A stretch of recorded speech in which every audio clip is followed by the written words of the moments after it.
নমস্কার, কেমন আছেন সবাই? অনেক দিন পর আবার চলে এলাম নতুন একটা ভিডিও নিয়ে এবং একদমই অন্যরকম ভিডিও। আজ সকাল সকাল আমি রেডি হয়ে পড়েছি এক জায়গায় বেরোবো বলে। আর সেটা হলো কাকুর গাছের সেই ভাইরাল মা মনসার কাছে। ভাইরাল এই কারণেই বললাম, কারণ প্রত্যেকটা মানুষের কাছেই এখন ফেসবুক খুললেই এই মা মনসার ছবি একদম প্রথমেই ভেসে আসে এবং এই ভিডিও এবং এই মায়ের থেকে উপকারিত্ব পাওয়ার অনেক ধরনের মানুষের ভিডিও আমাদের চোখের সামনে ভেসে আসে। আর সেই ভিডিও দেখেই কিন্তু অনেক ভক্ত অনেক দূর দূর থেকে এই মায়ের কাছে পুজো দিতে চলে আসে। তাই আজও আমিও বেরিয়ে পড়লাম এই মায়ের কাছে পুজো দেওয়ার উদ্দেশ্যে। এবং বাড়ি থেকে বেরিয়ে অটো করে মন্দিরের বাড়ির সামনেই নামতেই আমি দেখে নিলাম দূর থেকে ভিড়টা প্রত্যেক দিনের তুলনামূলক আজকে অনেকটা কমই আছে এবং অতি সহজেই কিছুক্ষণ দাঁড়িয়ে থাকার পরেই আমি মন্দিরের ভেতরে প্রবেশ করে গেলাম।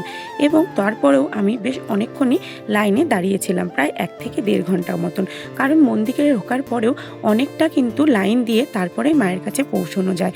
কারণ এখানে যে ভক্তের সমাগম অনেক অনেক দূর দূর থেকে ভক্ত এখানে ছুটে আসছে। আমার সামনেই একজন মহিলা ছিলেন, তিনি বাংলাদেশ থেকে ছুটে এসেছেন এবং 3 দিন ধরে এখানেই রয়েছেন মায়ের কাছ থেকে কিছু উপকার পাওয়ার জন্য। এই রকম আরও অনেকেই রয়েছে এবং ততক্ষণে আমি মালা, পদ্মফুল এবং মিষ্টি সমস্ত কিছু নিয়ে মায়ের কাছে চলে এসেছি। অনেকটা দূর থেকে দেখলাম মায়ের পুজো হচ্ছে। সকাল তখন 7টা এবং এই সময় মায়ের পুজোটা শুরু হয়। আমরা ঠিক মোবাইলে যেই দৃশ্যটি দেখতে পাই যে মায়ের কাছে মালা প্রার্থনা করে এবং ভক্তের ডাকে সেই মালা মা তাদের আশীর্বাদ স্বরূপ দিয়ে দেয় এবং ঠিক সেই দৃশ্যটি আমার চোখের সামনে হলো। এবং এই যে দেখছেন মালাটা নিয়ে আসছে, এটা হলো সেই পুজোর মালা এবং এই ফুল প্রত্যেকটা ভক্তর হাতে তারা তুলে দিচ্ছে। এবং ওখানে যে সমস্ত অনেক দুধের প্যাকেট পড়ছে সেগুলো এই পাড়ায় যে সমস্ত গরিব বাচ্চা আছে তাদেরকেও তারা কিন্তু দিয়ে দিচ্ছে।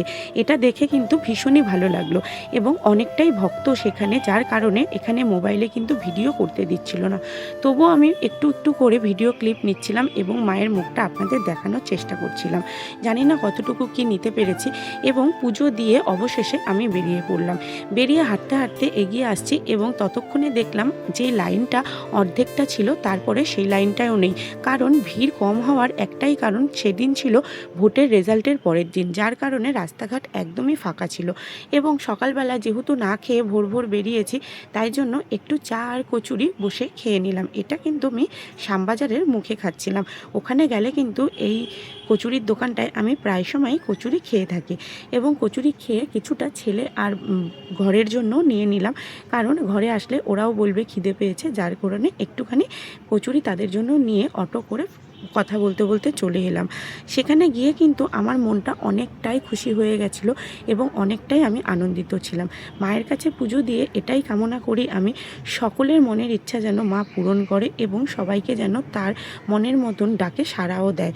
এই বলে আমি মাকে তার পুজোটা কমপ্লিটও করে দিলাম। আমিও বলবো আপনারা যারা এই ভিডিওটা দেখছেন, প্লিজ মায়ের নামে ভিডিওটা একটা লাইক করে দেবেন এবং কমেন্টে মা মনসার নামে একটা ধ্বনিও দিয়ে দেবেন, হয়তো সেটা খুব ভালোও লাগবে। অনেক দিনেরই ইচ্ছে ছিল এইখানে পুজো দিতে যাব, কিন্তু ওই যে মা যদি না টানে তাহলে কিন্তু এখানে পুজো দিতে যাওয়া অতটাও সহজ নয়। তাই সবাই মিলে একবার বলুন জয় মা মনসার জয় বলে একবার প্রণাম জানাই।